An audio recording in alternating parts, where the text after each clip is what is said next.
Hello, BookTube. I'm here to have a bit of a book discussion regarding Virginia Woolf's Voyage Out. It's her first novel, was published in 1915.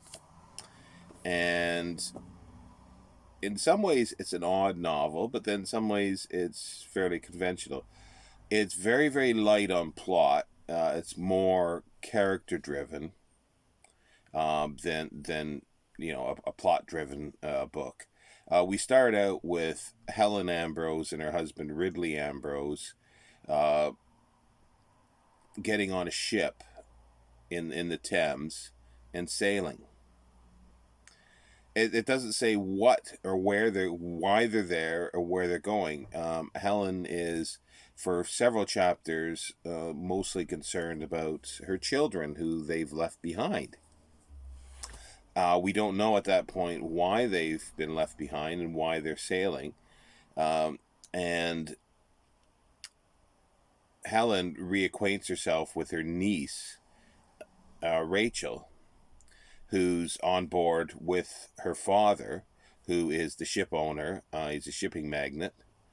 And he's going up the Amazon, we eventually find, and he's taking his daughter Rachel with him. And during the course of the trip, Rachel and Helen get reacquainted again because it's a long time since they met each other. Rachel's 24, and we find out later that Helen is 40. But and Helen is quite worldly. She got married at 30, we find out, and she has two children, young children, and she's doesn't have formal education, but she's very well read. We get a few things regarding books in a library that she sort of had access to of her brothers. And so she's well educated, she's smart, and she's sort of, her and Rachel are sort of the main characters in the story. And Helen finds out that her niece Rachel is very naive in many ways of the world. Even though being 24, she had sort of had a cloistered existence and growing up with her aunts because her mother had died many years previously when she was young. And she sort of has never been out anywhere other than being chaperoned. She's very unworldly, does not know about love and men in general. And so Helen asks her brother-in-law, her father, Rachel's father, if Rachel can get off the boat when they do, and stay with them. And she figures she'll take her under her wing and sort of educate her in life to a certain extent. And we eventually find that it's on the coast of South America. It's a small town called Santa Marina. It's the mouth of a river. So they're dropped off there, and the ship and Rachel's father head on to the Amazon where they're going to. Now they get a villa because and this is basically when we find out, uh, eventually about 80 pages in, the reason for the trip is that they were given a free use of this villa by Helen's brother, who has been living out there. So they've got over the winter, because this is autumn, about October, that they leave London. So they get to stay over winter there, and it's a nice holiday. But they've left their kids, their children, in care back in London. And they also had, because of Helen's brother-in-law, Rachel's father, they had free passage. So it's a very, very cheap holiday that they'll have. And Helen's husband Ridley is a scholar. He's a Greek scholar. He's editing um, Greek books, and that's we don't see much of him in the story at all. because he's ensconced in his room most of the time, and even on the ship, he's got his nose in his books and he's editing. And Pindar seems to be the big issue that he's been editing, especially when they are after they land. And it's basically, yeah, Helen um, trying to sort of educate her, realizing that she is quite naive, suggesting books to read that she might sort of learn uh, about life. But Rachel's more interested in reading the sort of popular fiction, the yellowbacks of the time, rather than other literature. But Rachel's an accomplished pianist. Sounds like it's self taught, but she is extremely good at it, and she practices every day. In this town, there is a hotel that there are a number of English people staying at, and there's two that are quite prominent. Is a Terence Hewitt and a St. John. Oh, I forget his name. Hirsch, I think it is. But anyway, St. John, and they say St. John and Terence decide they want to have a picnic to go up on a mountain and have a picnic.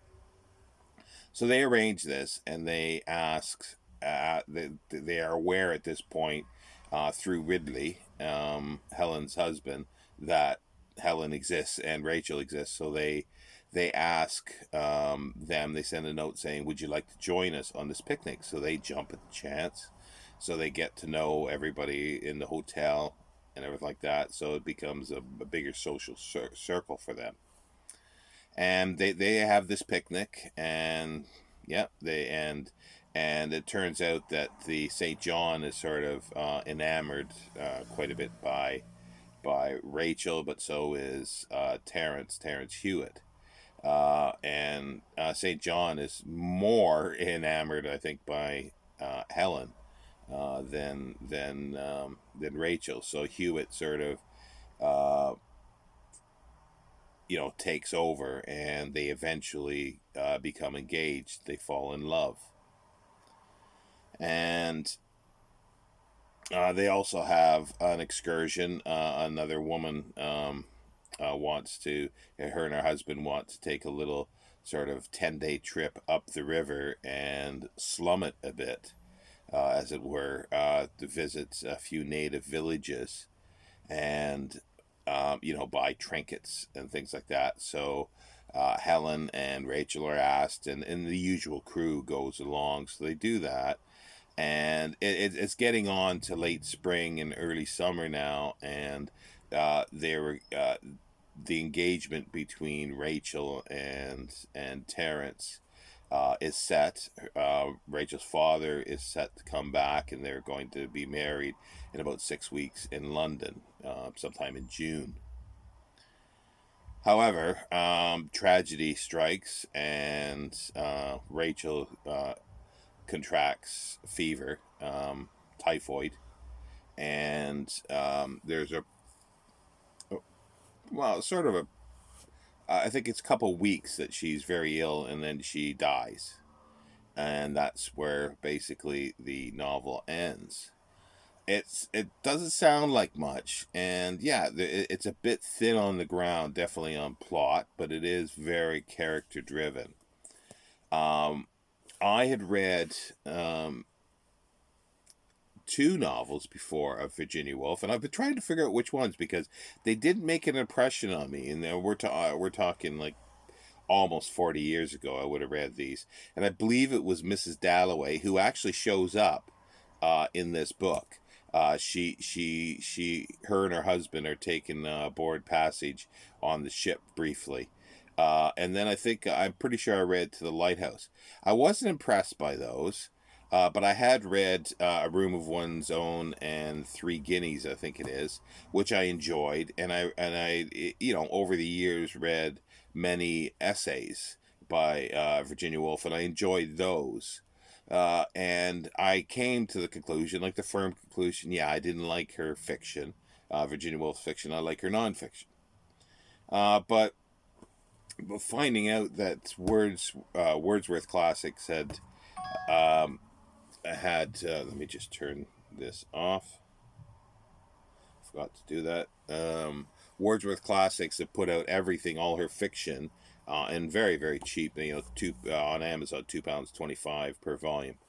So I figured, well, okay, well I'll buy them all, and I'll start from scratch, and see what I think. And so I decided to pick it up and read The Voyage Out, and I've thoroughly enjoyed it. I thoroughly enjoyed her writing.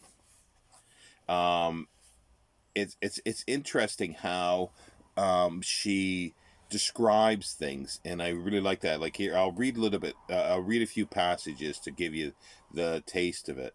And this is the very beginning of the book, chapter 1. As the streets that lead from the Strand to the Embankment are very narrow, it is better not to walk down them arm in arm. If you persist, lawyers, clerks will have to make flying leaps into the mud. Young lady typists will have to fidget behind you. In the streets of London, where beauty goes unregarded, eccentricity must pay the penalty, and it is better not to be very tall, to wear a long blue cloak, or to beat the air with your left hand. One afternoon at the beginning of October, when the traffic was becoming brisk, a tall man strode along the edge of the pavement with a lady on his arm. Angry glances struck upon their backs. The small, agitated figures, for in comparison with this couple, most people looked small, decorated with fountain pens and burdened with dispatch boxes, had appointments to keep, and drew a weekly salary, so that there was some reason for the unfriendly stare which was bestowed upon Mr. Ambrose's height and upon Mrs. Ambrose's cloak. And right away that hit me, like the way she talks about things, of how, lawyers, clerks will have to make flying leaps into the mud and things like that. It's different. It's very, very visual as well. Um, and and the other thing that struck me throughout this was, I don't know how many times, like, she's always referring to authors, poetry, even like Gibbon's Decline and Fall makes a look in at it. But there's also descriptions of books, piles of books, and it doesn't go like, there must be at least a dozen or more of these type of descriptions. Um, and this is describing Mr. Ambrose, who's editing, Greek texts. Um, yeah, it's like Mr. Ambrose in his study was some 1,000 miles distance from the nearest human being, who in this household was inevitably a woman. He sat hour after hour among white-leaved books, alone, like in an idol in an empty church, still, except for the passage of his hand from one side of the sheet to another, silent save for the occasional choke, which drove him to extend his pipe a moment in the air. As he worked his way further and further into the heart of the poet, his chair became more and more deeply encircled by books, which lay open on the floor and could only be crossed by a careful process of stepping, so delicate that his visitors generally stopped and addressed him from the outskirts. And it just routinely, there are scenes where books are piled up on tables, on floors. Rachel's room has musical manuscripts open. Not manuscript, but printed. The music scores open all over the place, and just on and on about her receiving packages of books.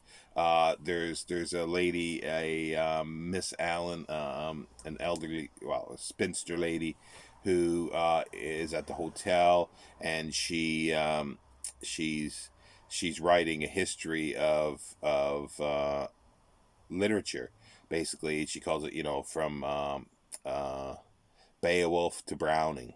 She was gonna be it was gonna be Browning to Swinburne, but she thought Beowulf to Browning sounded better. Um, so yeah, and I really really enjoyed that because it's not just one description; it's over and over and over again.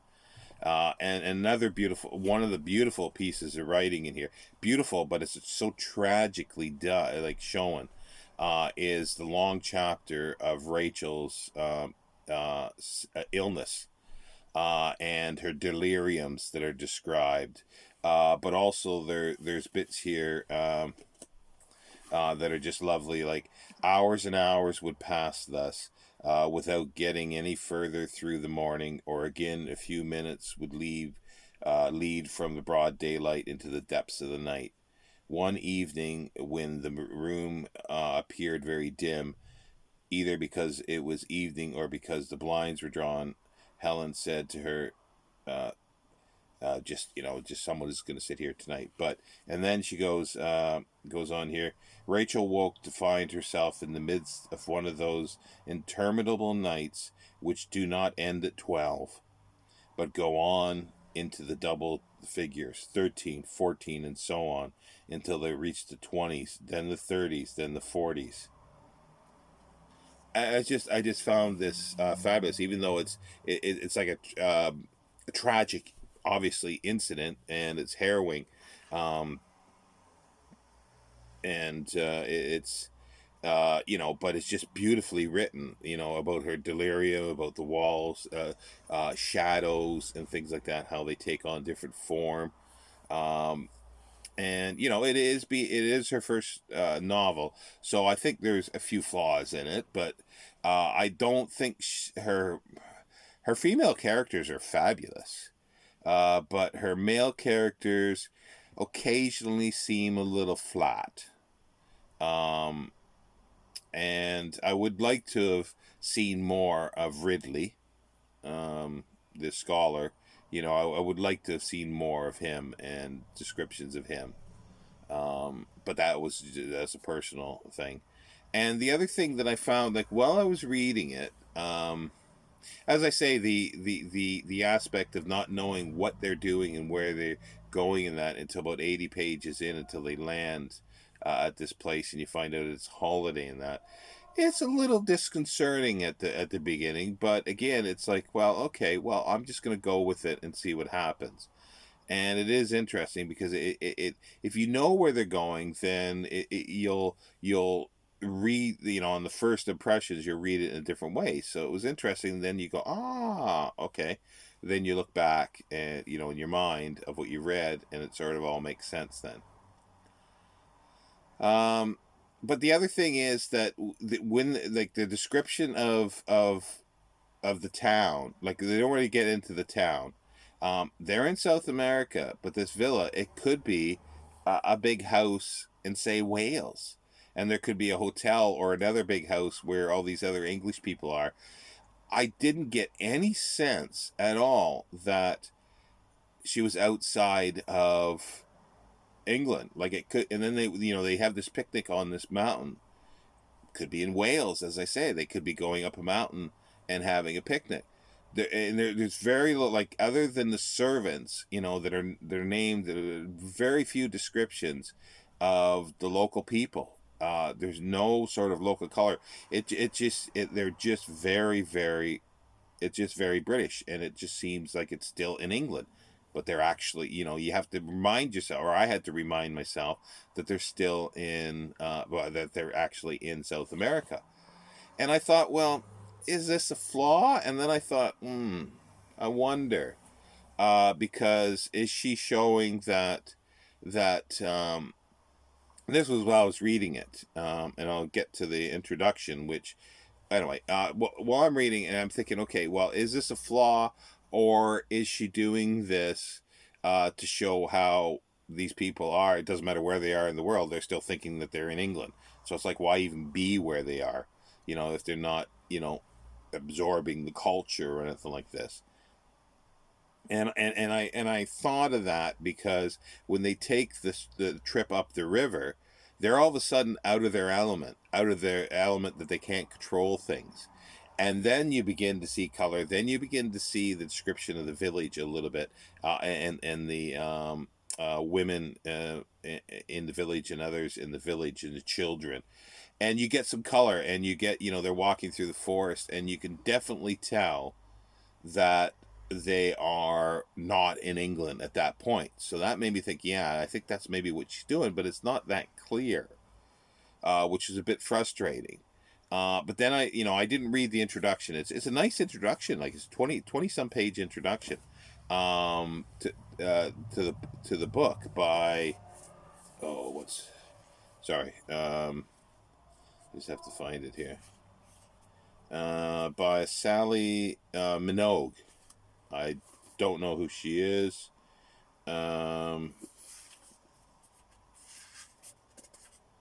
Doesn't actually say who she is, I don't think, unless in maybe the general introduction.